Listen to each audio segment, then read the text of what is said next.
Nation first అనే concept మనం నరేంద్ర మోడీ గారిని చూసి నేర్చుకోవచ్చు. ఖచ్చితంగా గవర్నమెంట్ ఆఫ్ ఇండియా చాలా గొప్ప పని చేస్తుంది.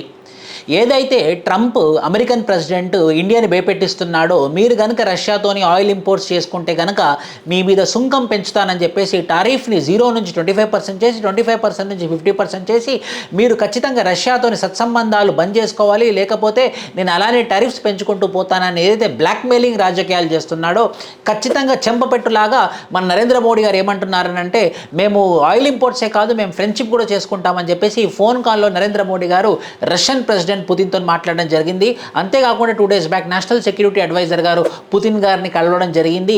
సో మళ్ళీ అంతేకాకుండా షాంఘైలో జరుగుతున్నటువంటి షాంఘై సమిట్కి కూడా నరేంద్ర మోడీ గారు వెళ్ళడం జరుగుతుంది. సో దీని ద్వారా ఏదైతే అమెరికన్ ట్రంప్ ఉన్నాడో ఆయన సింగిల్ చేసేసి మిగతా అన్ని దేశాలన్నీ కలిసి అతని యొక్క ఒంటెద్దు పోకడని ఆపేయాలని చెప్పేసి ఏదైతే కేంద్ర ప్రభుత్వం ప్రయత్నిస్తుందో, ఖచ్చితంగా ఇది చాలా మంచి పరిణామము.